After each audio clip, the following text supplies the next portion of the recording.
Welcome back to the Faith and Reason podcast on Paving the Way Home. We're joined once again by Father Conor McDonough in Dublin. Father, how are you? Not too bad, yeah. Getting on okay. Thanks very much, Kevin.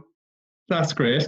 So the last time you spoke to us about this series, the Science and the Church series that you're doing, and today you mentioned that last day about Albert the Great.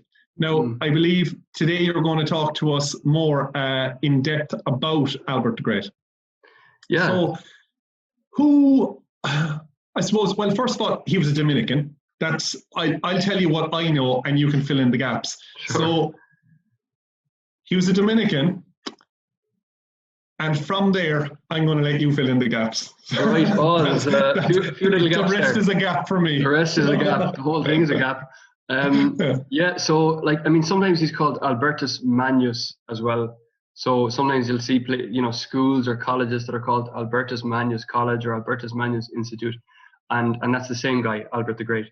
And so just maybe just if people aren't aware of what Dominicans are, I mean, I'm a Dominican. I'm here wearing white, although actually in English we're often known as black friars because our full habit has a black kind of kappa on top. Yes. So we were founded in the year 1216, and founded as kind of like an order of preachers to go around Europe, to be very mobile. We're not monks, we're friars. So we're meant to be in cities, we're meant to be going around preaching to all kinds of different people. But the difference between Dominicans and some other preaching movements at the time is that St. Dominic wanted his friars to be well educated. Okay. And so to be connected with the university world. We're going to talk about universities in the future, but he wanted that, each friary where you have a band of brothers should have a lecturer in other words, who has been university educated. And he's going to keep the brothers in the house updated, and he's going to keep giving them lectures on the scriptures and on philosophy and so on over the course of their lives. And Albert was one of these characters. He was a lector. So as a young man, he was from Germany, and he had gone to study in Italy. He could do that because the language of the world of the universities was Latin. So you could move around Europe a lot because of Latin. Sometimes you think of Latin as like a language that kept things to an elite. And there was that effect, but actually it was a language that made cultural exchange possible. And you could just move all around Europe. So he, as a young man, he studied in Padua, where there was a kind of a growing center for study and for especially study of the natural sciences. But then he heard a Dominican preaching, the second master of the order, the successor of St. Dominic, Jordan of Saxony. And Jordan of Saxony was famous for getting vocations. So often he would kind of walk into town and he'd go to the university, he'd start preaching, and he had like a big bale of white cloth under his arm to make habits because he knew that the students were just going to join up like that, And so That's Albert amazing. Oh yeah, no, he was an amazing preacher apparently, and a real impact on the world of universities, and not just students, but professors. People who had been teaching for years and years suddenly felt the call to leave everything behind and to become poor traveling preachers. So Albert did that, and he was sent back to Germany to do his studies in Cologne, and then he moved around different houses as lector. So again, this guy who's in a Dominican priory, educating the younger fellas and the older fellas as well, in theology. And then he went to Paris, where he kind of does, further studies, and eventually becomes a professor at the University of Paris. Then, I don't know. I filled in a few gaps there. I don't know. Have you any questions at this stage, or should I keep filling? Actually, just on the Dominican Order, right? So this was what St. Dominic started in 1216, you said, was it? Yeah. So tell me, what's the difference between then and now? Do you still have a lector in every community? What's the story? How are the communities? What's the community like now? Yeah, it was funny. We're in here. Our community, St. Saviour's, was founded in 1224. Really, really soon after the death of Dominic. 3 years after the death of St. Dominic. And you're actually looking at the lector in the community. Oh, wow. So that was one thing that the brothers elected me to be the lector, and that includes kind of getting in outside speakers. And sometimes when I hear good podcasts, that's the most recent thing I did, was found a load of good podcasts when we went into lockdown. Found a load of good podcasts and sent them to the brothers and said, here's some stuff to do with your spare time and some learning that you can do. And that's not only to the brothers who are doing their studies, but to the older men as well. And sometimes the older men are the best learners. I mean, there's men here, there's a man who's 97 and he's still learning things about the world, still learning things about theology. We're still having amazing questions and conversations. So yeah. We're meant to be kind of a community of lifelong learners. Yeah, that's amazing, because even like when you think there, like I'm just in the middle right now of my second year theology exams, and it's kind of funny because, sometimes you can have that silly mindset of like kind of, in 2 years' time, like, it'll be over kind of thing. But it's like, but then, it's not, because it's like all I know in 2 years' time is, okay, now I know like what areas, not like I know of all the areas that I know nothing in. That's pretty much it. Yeah. 100%. The wise man knows that he does not know. And I think that's what you get in theology, or just in any studies. I think you realize how little you know. But and I think that's one of the reasons it's important for us to study. Sometimes people think that because Dominicans are, place a big emphasis on study, that means we must be somehow arrogant and proud of our studies. And that can be a risk. St. Francis was really aware of that risk in study, which is why he didn't want, unlike St. Dominic, he didn't really want his brothers studying. But I think St. Dominic was more aware of the fact that, well, first of all, study is going to help you preach better, but as well that there's a potential to grow in humility when you study, because the more you learn about God, for example, and His majesty, the more aware you are of your littleness, and I think that's a good thing spiritually. Yeah, that's very true, I suppose. Yeah, that pride is that person who thinks they know everything. Yeah. Exactly. Yeah. Okay. And so Albert then, so the Dominican started in 1216. And Albert then, he was born when? He was born, well, there's actually a big debate about this, but around 1200. So around the 1230s, he's in Paris. So he's in his kind of mid to late 30s. And he's, at the University of Paris. There are several Dominicans there. There's actually a whole hub of Dominicans in their community in Saint-Jacques, the Rue Saint-Jacques there. It's been destroyed since, unfortunately, but it was a really important place for kind of biblical studies and all kinds of different things. And he has a very famous student there in Paris, Thomas Aquinas is one of his students. But then he's asked to go and plan a new center for studies in Cologne. And they ask him that they want Cologne to become what's called a studium generale. In other words, a center of studies for Dominicans from all over the world, not only Germans. And so he has to go and he'd be in charge of that. And he brings with him his best students from Paris, including Thomas Aquinas. And actually there's some really fascinating details. So I don't know if you've been to Cologne, but Cologne Cathedral was built around this time. And Albert and Thomas, when they were in Cologne, they saw the foundations. They saw it being dug, because Albert describes actually seeing the pit and seeing that they discovered these decorations underground. They were like, what are these decorations? Well, they said, well, we're going to build our cathedral on top anyway. And it was only in the Second World War, when they built bomb shelters in the square, they found these decorations again. They were mosaics from the Roman period. But Albert and Thomas would have seen them as well, which is just really cool. And we've, in just about 15 years ago, a woman researching in Cologne found in a manuscript the handwriting of Thomas Aquinas. He is the most illegible handwriting you've ever seen, like insanely bad writing. And she found in a manuscript his little notes.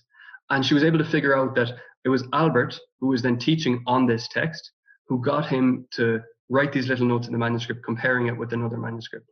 So there are little hints of the kind of work that they were doing there. Albert would have been teaching theology, but here's the really interesting thing. He begins then to teach all of philosophy, especially to comment on all the works of Aristotle. And that's something that's really new. And he says that the brothers have asked him to do this. And he's going to comment on all the works of Aristotle for the glory of God and to satisfy the curiosity of his brothers, his Dominican brothers. So Aristotle was just coming back into the Latin West. We kind of lost touch with a lot of his works, but partly they had been preserved in the Arab-speaking world, the Arabic-speaking world. And so when you had the kind of the reconquest of Spain, it wasn't just taking back land. Actually, we found all these libraries full of Aristotle's works in Arabic. And then there was a whole translation movement. They ended up being translated into Latin. And then in the 12th and 13th century, you have people like Albert the Great who were reading these books on things like politics, physics, plants, animals, all kinds of, meteorology. And they're saying, gee, Mac, there's a lot of stuff here that we didn't realize, and we've got to try and understand it. And so that's what people like Albert are trying to do. And actually, for the rest of his life, this is the amazing thing, for the rest of his life, even though he was a bishop for a little while, and he was the provincial of the Dominicans. In other words, he was the boss for the Dominicans in Germany, which is a job full of headaches, because you have to visit all the houses and ask them, like, tell me your problems and I'll try and solve them for you. So like, and there was no headaches. Phones, there was no phones, no cars, nothing. And he was really insistent on walking. He was given the nickname Bishop Boots when he was a bishop, because he refused. No horseback. No horse. He didn't want a horse, because he said, Dominicans weren't meant to, because that was a sign of kind of showing off and wealth, and so he'd go around walking. St. Dominic was the same. Dominic actually, his very first instinct, when he was preaching in the south of France against the Albigensian heresy, he told the other preachers, he said, the Catholic preachers, he says, get off your horses. They're not going to listen to you if you're riding around on your horses. Go around on foot. And so that Albert was kind of the same sort of vibe. But all the time, he is commenting on Aristotle, which is just unbelievable. He's keeping up this intellectual work, I'm trying to get my head around that, right? Because, I've just finished philosophy exam, and I'm trying to get my head around that is one thing, but and that's like certain areas of philosophy and whatever. But this is a guy who has been the teacher of what I would have said is one of the greatest theologians ever, and Thomas Aquinas. So absolutely, he passed on his knowledge to Thomas Aquinas, but then also he managed to do all of this on Aristotle. The man must have been a genius. Yeah, like even at the time, even within his own lifetime, people were calling him Albert the Great. That's not just something that even after his life, they were like, this guy's great, he's Albert the Great.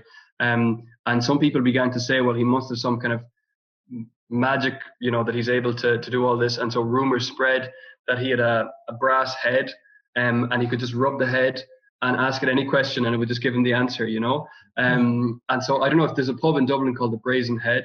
And it goes back to that idea. There was a few people in the Middle Ages who were thought like they were so smart. People said they must have some kind of a brass head, like this kind of urban legend kind of spread. And Albert was one of the people they said it about. Wow. So he knew an awful lot. But when you look at what he's doing, he's not just commenting slavishly on Aristotle and just like explaining everything. He's actually adding to it his own observations. And you can actually see this in detail when he's writing about plants, for example. So he has Aristotle's text in front of him. It's actually not Aristotle in that case. They think it's by Aristotle, but it's not. But anyway, he has it in front of him. And sorry, what language would Aristotle's text have been in? So Aristotle himself wrote in Greek, but now they've been translated into Latin, and so he has them in front of him in Latin, which is grand, So he's there commenting on Aristotle, pseudo-Aristotle's writing on plants. And what's interesting is when he's writing about a plant that he could have observed, so like a pine tree or a daffodil or a rose or whatever, then he actually adds his own observations. He expands. But when it comes to like plants that he couldn't have seen, like a cinnamon plant or pepper, I don't know how peppers are grown, or is it a tree or a bush? I don't know. But Albert didn't really know either, so he just copies what was there first. But you can just see his attitude is saying, okay, we'll trust these authorities when we have to trust them, but we've also got to observe with our own eyes. And he says this explicitly. Science, in natural science, you've got to observe with your own senses, test everything. And so that's what he's doing. He's observing all the time, and in great detail. So like I just read recently what he writes about the rose in this book, and it's just phenomenal detail about kind of the way at different stages of the flower's growth, where the petals are, different kinds of roses, different colors of roses. And he actually distinguishes then between a thorn and a spine. And the distinction is that one kind of grows out from the inside of the stem, and you can't just pull it off easily. But a thorn, he says, you can pull it off. You know the way you can pull off a rose thorn? We used to stick them on our foreheads and like pretend we were like little unicorns. So that's different from something that grows out from the inside of the stem. He's actually the first person to make this distinction, and within botany, still it's a distinction that holds. So it just shows he was just looking closely at things and he's saying, actually, that's a little bit different from that. So let's categorize them as different. And so for a lot of people, he's regarded as the father of botany, of the study of plants and flowers. Yeah. That's amazing. And I suppose the next question I'm going to ask is, where did he get the time to, like, that's just a question that's coming to my mind. And it's I think later I'll ask the question at the end, I suppose, of what's all this got to do with, with our faith today. But yeah. I'm sure you're getting there, and I won't interrupt you by asking it now, but all I'm thinking at the moment is, where did he get the time to, because, today, if I see someone in the garden and they're just, studying a rose, I'm going to say, just wasting time. They're wasting time. Yeah. Absolutely. Absolutely. And I think it's a real problem that we've got this sort of workaholic attitude that militates against any kind of attentiveness to the world. And I think that's really, we can maybe discuss it in more depth, but just that attentiveness to the world, just kind of listening to, I've just been doing it recently. In the morning after Mass, I just go out into the garden and I can hear the birds because the traffic is much quieter. And I'm just actually listening to birdsong. And I haven't done that in ever, probably. And I've actually been able to distinguish and to match them up and be like, okay, that's that one, that's this one. And figure out like that, the blackbirds don't like the magpies. They're fighting all the time in the garden at the moment, and there's a cat getting in the mix. But just like being attentive to what's actually happening. And I think when we're in the rat race, when we're kind of running around from thing to thing, if we were to do anything like that, we'd start feeling guilty. We'd start thinking like, I've got to be doing something else. I've got to be doing this. I've got to be doing that. And that's a lie. It's not true that we've got to be doing all these things. And I think part of it comes from, it's a broader issue, but kind of social media and the way we're constantly connected and we're constantly getting notifications. And so we feel like we're in this game where we have to just keep responding to things all the time. And the only suggestion I'd make is, if we want to kind of grow in that attentiveness, is to fast from time to time from kind of social media, to reduce and to deliberately have times where we say, I'm going to go out into the woods, I'm not going to have my phone, and I'm going to spend an hour just looking at stuff. I think that's a really good thing to do. Because I'm thinking there of like my son Michael, and we kind of you're trying to limit screen time or any of that kind of stuff. So thankfully he doesn't think that we have smartphones, or he doesn't know what smartphones are. But we'll say he likes to watch this Tractor Ted thing on YouTube, these 10-minute videos on farming, and but it's funny, like when that's on and put in front of him, it's like he switches off. The whole world disappears. And I'd be thinking that when the screen is in front of him, then, I suppose he doesn't have to think, because there's entertainment and there's different things in front of him. And I suppose we get like that with screens, whereas Albert didn't have that. And when he's out there, he's doing the thinking instead of something doing the thinking for him. Absolutely. And I think the way things are just presented to us as just like completely pre-packaged, everything around us is just kind of made by the hand of man, or kind of passes through, human technology.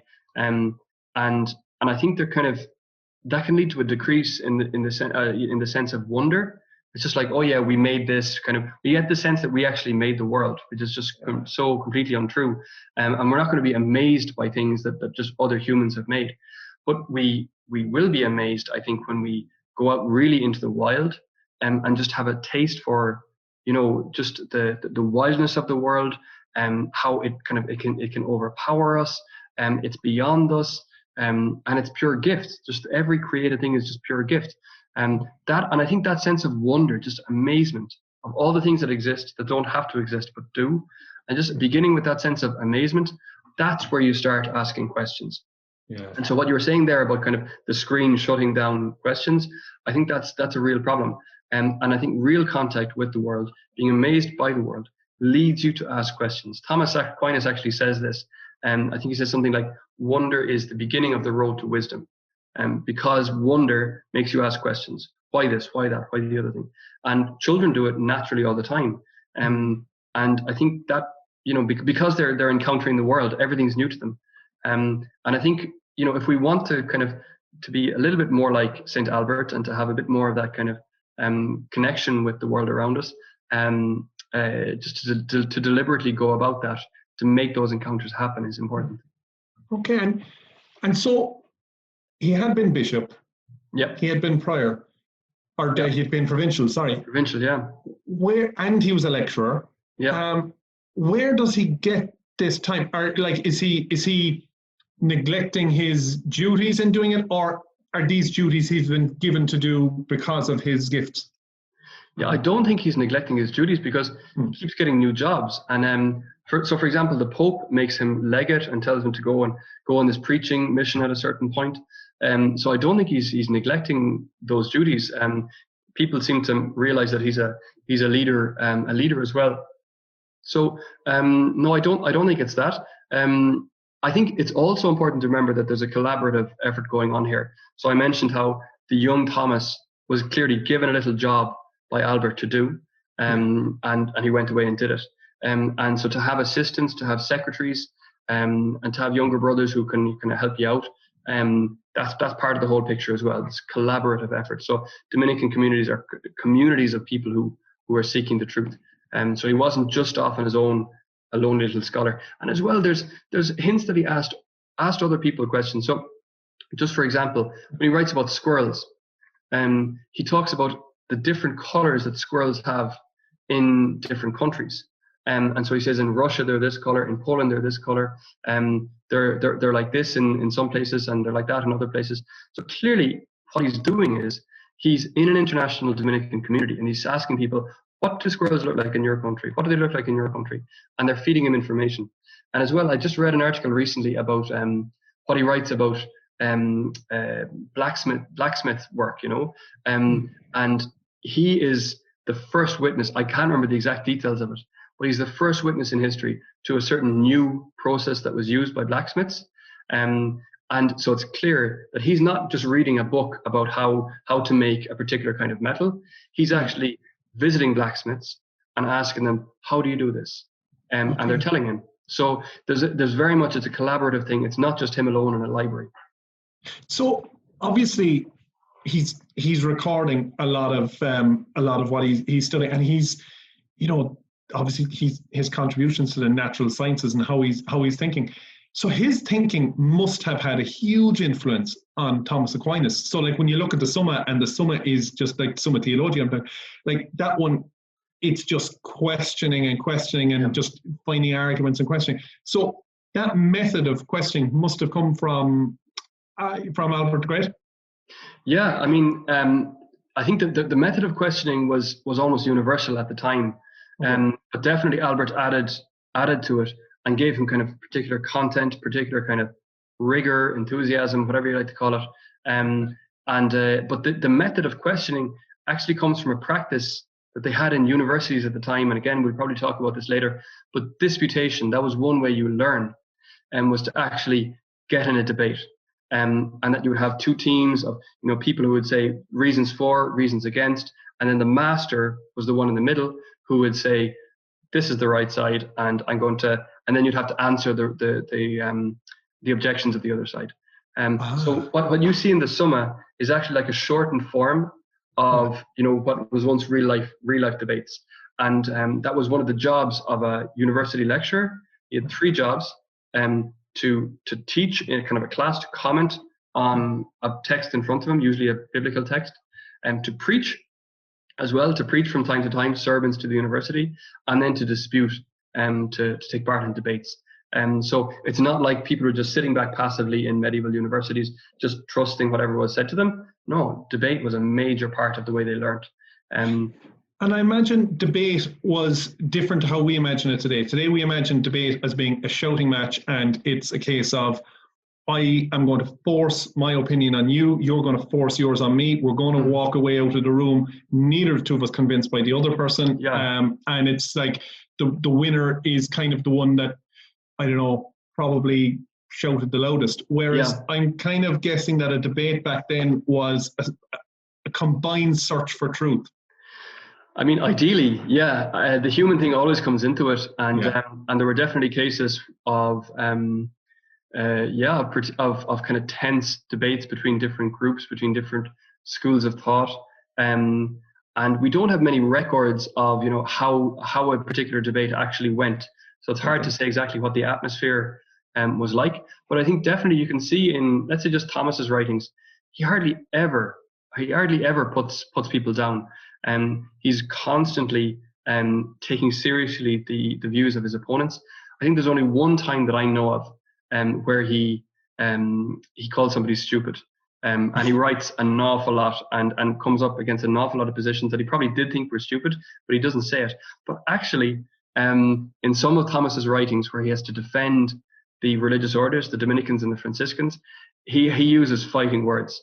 Nice. He says, he says to his opponents, you're all little boys, come out and fight me. So he does actually, he's able to go for them when he needs to. Okay, yeah. Right. And tell me then, like, Albert, was he unusual in his time? Because I know you're saying like he was using some of the different techniques of the time and things like that. Was he unusual himself, or like for his time, like, or would he have been pretty, what he was doing, was it pretty run of the mill?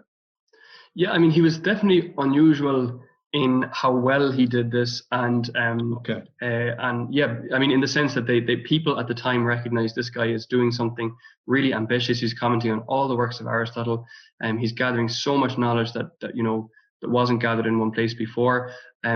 But just in his interest in the natural world, that was definitely not unusual. So we'll talk more, later on in the series about liberal arts, and how for centuries, just studying basic science had been part of the curriculum in the Christian world. And in the 13th century, when Albert is alive, you begin to get the beginning of the experimental method. So people start doing original science. And Albert isn't doing a lot of experiments. I think he did some experiments on, putting ants into fire to see if animals could survive fire. It sounds pretty cruel. But other, I mean, Roger Bacon, for example, he's a Franciscan friar at the time. We're going to look at him in a lot more depth. And Robert Grosseteste, a little bit earlier, they're doing real experiments. And there's a fellow called Peter the Pilgrim around the same time who's doing real experiments with magnets and trying to figure out how you could use magnets for navigation. So Albert, all these people are at work. All of them at the heart of the church. Another Dominican as well. There are other Dominicans at the same time. For example, Dietrich of Freiburg. He actually comes up with the first scientifically accurate account of how rainbows work. He's studying the nature of light. He's studying refraction, and he comes up with the first. He actually gets it. And so he's at the same time as Albert. So it just shows that Albert's interests aren't unusual. He certainly wasn't seen as controversial. I mean, he was not within his own life anyway. Afterwards, he was seen as controversial, but within his own life, the Pope was giving him jobs. He was bishop. He was provincial. He was right at the heart of the church, and it was normal for him to be interested in how the world works. Well, and we're still within the first 100 years of the Dominican Order. Yeah, absolutely. Yeah. Wow, that's amazing that there's so many great minds in the order from such a young age in the order. Yeah, and as I mentioned, they drew a lot from the university world, and so what you have is people, students from different disciplines, and professors from different disciplines coming into the order, and they come in with their knowledge. So what's really interesting is that you have not only people who are studying theology. So at universities at the time, an undergraduate would do arts, which is basically studying language and science. And then there were 3 higher faculties: theology, medicine, and law. But what's interesting is that you don't just have theologians and philosophers becoming Dominicans. You also have professors and students of medicine and of law. And one of the early masters of the order, he says, this is a really good thing, because when people come in from the world of medicine, they can use really, really good examples in their sermons. So they'd be like, this reminds me of a time when I was cutting somebody open and I saw this, that, and it really grabs people. They're like, oh, I didn't know that.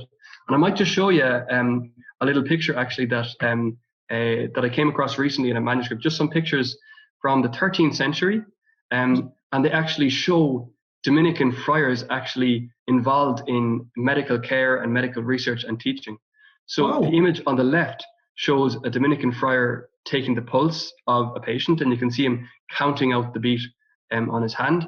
The one in the middle actually illustrates a text where he's about the liver, the brain, the heart, and other organs that I won't go into. And it just shows him pointing at these different organs. And then the last one is just a typical image of any medieval medic. He's looking at urine. That was how they diagnosed every sickness. They would look at urine and not only look at it, but I won't go into too many details, but that was their way of diagnosing diseases.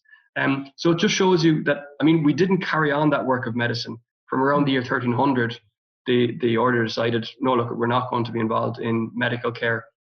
But in that first century, this was something that happened, and this scientific knowledge, right at the heart of an order whose aim was preaching the gospel. That was everybody's aim in the order, preaching the gospel for the salvation of souls.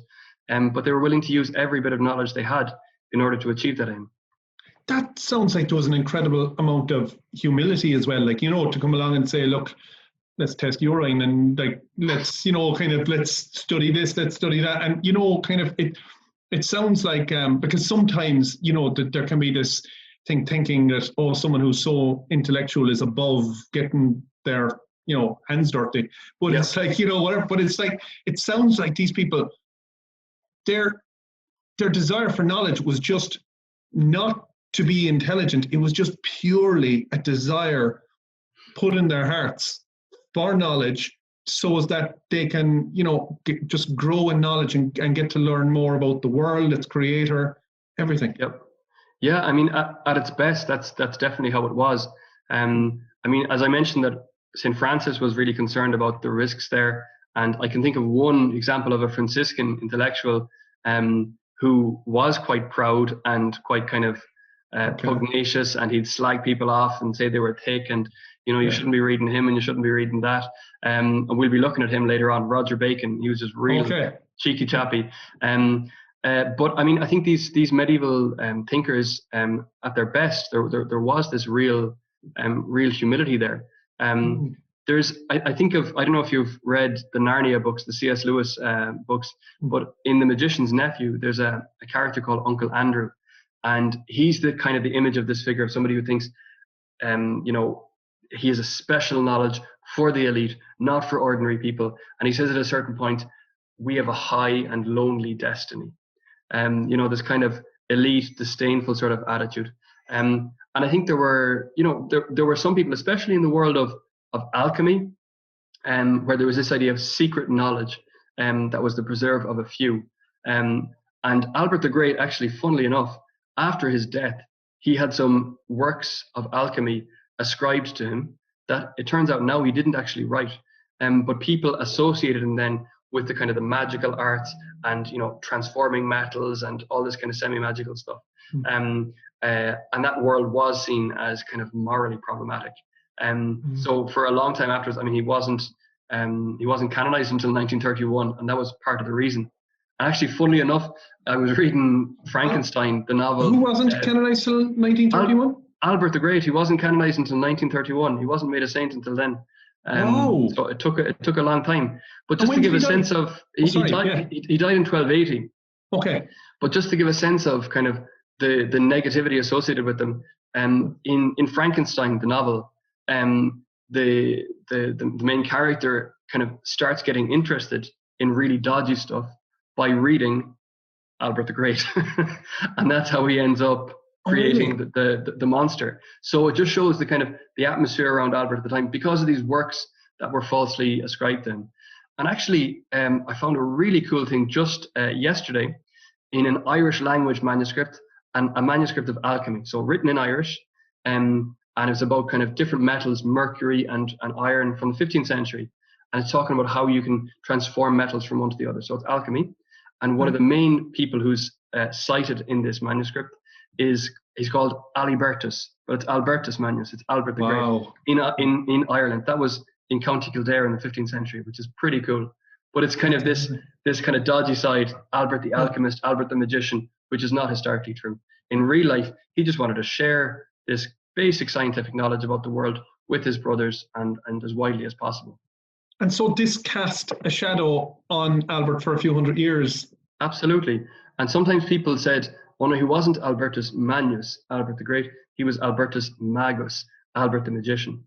So there was this kind of problematic kind of atmosphere around them for quite a long time.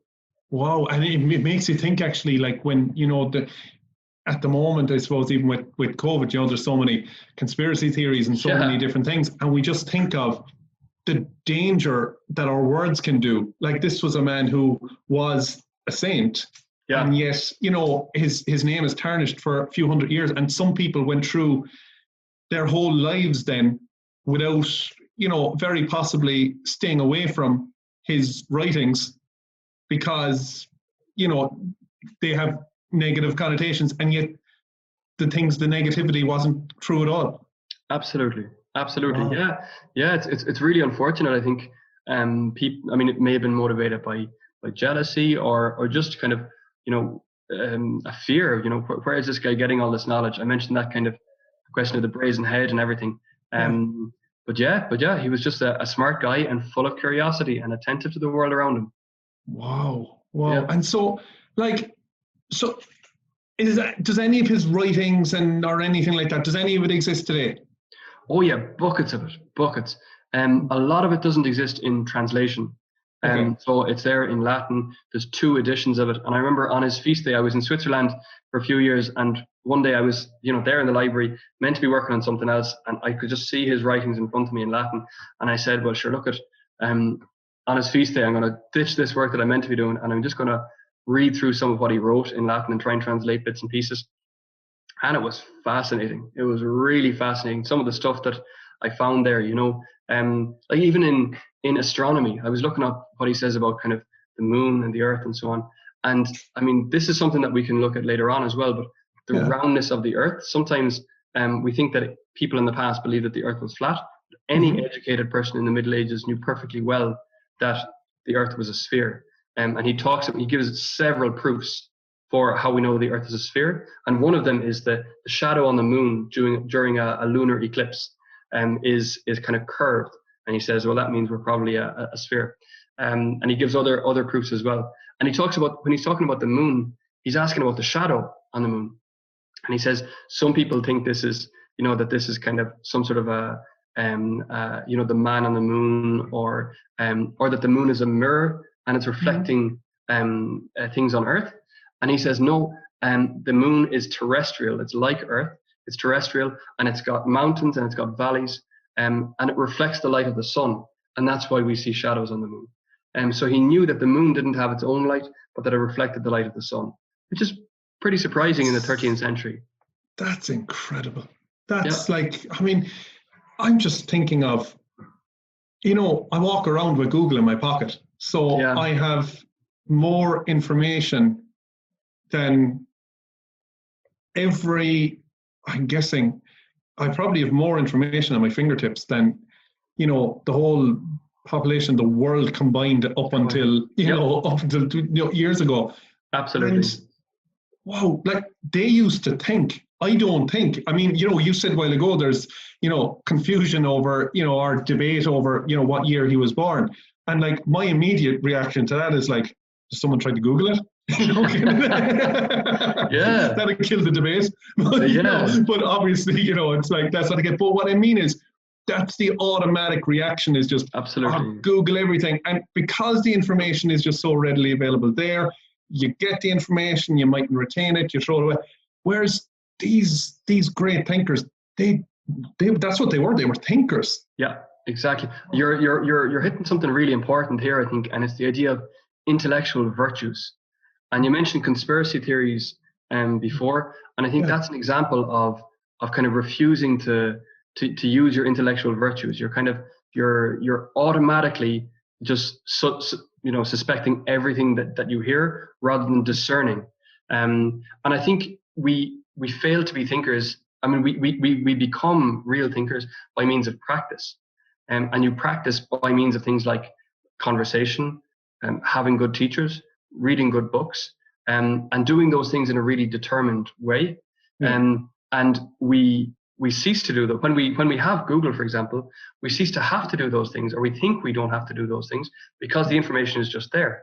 And so we're not actually cultivating intellectual virtues within ourselves. We're actually intellectually vicious, and we're unable then to discern fake news from what's true. And we're unable to kind of analyze an argument and say, well, that argument doesn't make any sense. Instead, we respond with emotion. We're unable just to know how to make progress towards the truth with somebody we disagree with, how to have a real debate. You mentioned that earlier. And I think a lot of these medieval thinkers, they're good examples to us, really, how in the life of the church, we need to work on our own intellectual virtues and to take responsibility for that. Okay, because I suppose like skepticism is a good thing, because skepticism means, you don't take everything at face value. But, I suppose saying that, if I'm going to sit down in the chair, I know that the chair is going to hold me up. I don't have to come along and, I don't have to, keep checking it out before I sit in it. And I suppose there is a difference between skepticism and kind of just being so skeptical of everything that you believe nothing. Yeah, exactly. And I think actually Albert, in his scientific method, he's a really good example of how to get that balance right. So he says, the authorities, in other words, written books and so on, they'll tell us some things, and, we've got to take that seriously. But then you test, and you test by means of your own experience. And you don't just wildly speculate, which is what kind of conspiracy theory involves, is wild speculation that's not really rooted in anything definite. Instead, he says you have to gain experience of things through your senses and through conversation and so on. But he says, you take the authorities and then you take your observation. And science really, he says, has to proceed by means of your observation. You're checking things that other people have claimed. So that's what he was doing then, when he took Aristotle's kind of his stuff. He's taking, he's checking, and then expanding on it. Yeah, and we all benefit. Yeah, 100%. There's kind of a healthy skepticism, and so he's checking these things. He's adding to them from his own observations. I mean, he gets some things wrong, and he includes some things that are inaccurate. So to give one example, and I actually have a little picture of it, so I might just show it to you here. Yeah. It's how he thought hedgehogs gathered fruit. So he thought that hedgehogs rolled around in fruit that had fallen from trees, and that's what their spikes were for. This is what he thought. And so then the spikes would gather up the fruit, and then the hedgehog would kind of head back to his little den, and the other hedgehogs with their little paws would take the fruit off the spines. And in every manuscript of his book on animals, that's what it shows. That's how it shows the hedgehog eating. But then he tested some things as well that people believed at the time. So the barnacle goose, for example, there was a story that actually came from Ireland, but that was widely believed that barnacle geese didn't reproduce like ordinary birds, but that they grew either out of trees or that they grew out of barnacles, which is how they got the name barnacle geese. And because of that, people said, well, sure, listen, if that means they're not meat, if they're growing out of barnacles, they're fish, right? So we can eat them even if we're not meant to eat meat. So they're, very popular. If you're in a Dominican community, you can have your goose every day of the week. But Albert tested this, and he said, I've observed, he says, with my own how barnacle geese made, and so they're just normal birds. Okay, that's amazing. Like, I'm just kind of, again, I'm just so struck by with Albert. I'm just so struck by, I suppose, his awareness of the world around him. I think that's the word that's really kind of striking me, is the awareness. And I'm just thinking about how I walk out the front door, and if I don't have my phone in my pocket, I feel naked. If I jump into the car, radio might be on, and it's like, that's grand, and I'm you're trying to get from A to B, as kind of as quick as you can, and you'll take whatever shortcut, not the scenic route that's only for Sunday, and and whatever, and it's like we're always in a rush to get from A to B. But Albert seems to have lived life while we're just kind of, well, I won't say we as in I'm not claiming everyone's the same, but for me, while I'm kind of existing in life and maybe living in moments, he seemed to live his life in this awareness of life around him, and that led him deeper into an understanding of God. Oh, no doubt. And I think walking has a lot to do with this. So I don't know if you've ever done the Camino, but for a lot of people who do the Camino in Spain, it's just a whole revelation. You just begin to see the world differently because you're seeing it at walking pace, rather than just zooming through. And it means then that you're open to all kinds of discoveries and encounters that you wouldn't encounter otherwise. And so that's one way for us to just like slow down, and maybe you could try that, deliberately, to say, I'm going to walk to this place instead of driving there. And as well, there's a really cool phenomenon that I see now. Maybe it's seen as really hip, but actually I think it's pretty traditional. And it's just the idea of foraging for food. I know a lot of people have been doing this recently. And actually, here's a way that technology can help us. So my sister, for example, has got really into this recently, where she goes out into the woods with her phone, and the phone is an app. And if you take a picture of a kind of a leaf or a flower, it'll tell you what kind of plant that is, if it's edible, if it's poisonous, and what you might do with it. And the thing is, though, you can say, oh, that's just like the phone is just getting in the way. Why not just experience the thing? But because the phone teaches you the variety of different plants, you begin to learn, okay, that's arrowroot, that's, I don't know what, I don't even know the names of any plants, but that you actually, when you go into the woods, then you're having a much more intense experience, because it's not just all plants. You're aware that each one has a story, each one has a purpose. And I think that is how the medievals experienced the world. They just were so much more aware of the distinction of the species, of their behavior, the behavior of animals, of the value and purpose of different plants. And we can begin to regain that with apps like that, or with bird watching apps or bird watching groups. There are different practices that we can engage in to help us slow down and see the variety and color in the world again. And I'm guessing none of these apps and things could have ever been invented without minds like St. Albert, that just, all the contributions throughout the ages of great minds like this. And so, like, what was St. Albert's, what would we say would his kind of, what's his significance so far for the Catholic today? Yeah, I think really his significance for all Catholics, not only those who are really actively interested in the sciences. And I think he encourages us to be curious. Sometimes we kind of lack intellectual curiosity. I've heard some Catholics say things like, "Oh no, I don't read secular books." I mean, what's a secular book? We should be curious about all areas of knowledge, with caution and prudence and wisdom, of course. But we shouldn't just limit ourselves to reading things that are explicitly Christian or faith-based. And so that kind of healthy curiosity about the world, that attentiveness to the created world, sometimes we think that's kind of a hippie-ish sort of a thing. But I think really, if we're going to be authentically, holistically Catholic, that includes an attitude of amazement with regard to the created world around us. And that's not something just for hippies. That should be really at the heart of our Catholic faith. So that curiosity, that attentiveness, maybe a certain diligence in study as well, as part of our faith, that we should be kind of working hard to understand how things work, especially in our student years, but for our whole lives as well. And then finally, just the desire for truth, that even within the truth of our faith, we're kind of at home in a certain sense within that truth. But that faith, just like with St. Thomas as well, that faith actually leads us to ask more and more and more questions. And then finally, so seeking truth. And finally, what Albert wrote about study was that study is seeking truth in the sweetness of friendship.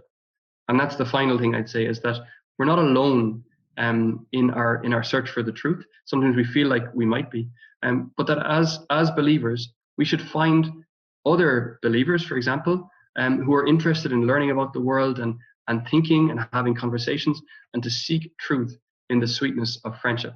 That's a really beautiful, aim. It's a noble aim for us, I think. Whether we realize it in book clubs or podcasts or websites or parish groups or whatever it might be, I think it's a noble aim. That's beautiful, because I think like that we can kind of rush through life at times, maybe living for the weekend, or we can rush through life living for 5 o'clock, or if we're studying, we're kind of trying to get it done and get the exams out of the way, as opposed to maybe like that, just appreciating and getting that greater understanding for life. And exactly. I think that's, I think St. Albert has certainly been a great example for us. And he died in 1280 then, and so he'd have been in his 80s, that kind of way. And so when then is his feast day? His feast day is the 15th of November. And so it's one to watch out for, one to celebrate. I mean, sometimes I think it's a good way to celebrate it is like to crack out the David Attenborough documentaries, watch a few nature documentaries, or even better, to go out for a walk. I don't know what's on show in November, maybe not so much, but like do a bit of exploring, do a bit of foraging. Hedgehogs rolling around. Hedgehogs rolling around. Maybe you'll find them rolling around in the fruit. You'll say, right. But yeah, I think just to celebrate that feast day by just engaging with the world as he did. Yeah. Oh, that's great. Thanks so much. Thanks for teaching us all about St. Albert now. And Father, could I ask you just to give our listeners and viewers a final blessing? Sure. Thanks. We might just finish with a wee prayer. Mm-hmm. Almighty God, the wise and loving creator of all things, you provide us with variety and color. Open our hearts to see your glory in the things that you have made. The Lord be with you. And with you, Father. May Almighty God bless you, the Father and the Son and the Holy Spirit. Amen. Go and announce the gospel of the Lord. Amen. Thank you, Father. Thanks very much. Great. So thanks to all our listeners as well for listening in. And next, in about a month's time, Father Conor, I believe you will be speaking to us on another great topic in our series of Science and the Church. So we look forward to that. Thanks, Father Conor. God bless you. Bye now. God bless. Bye.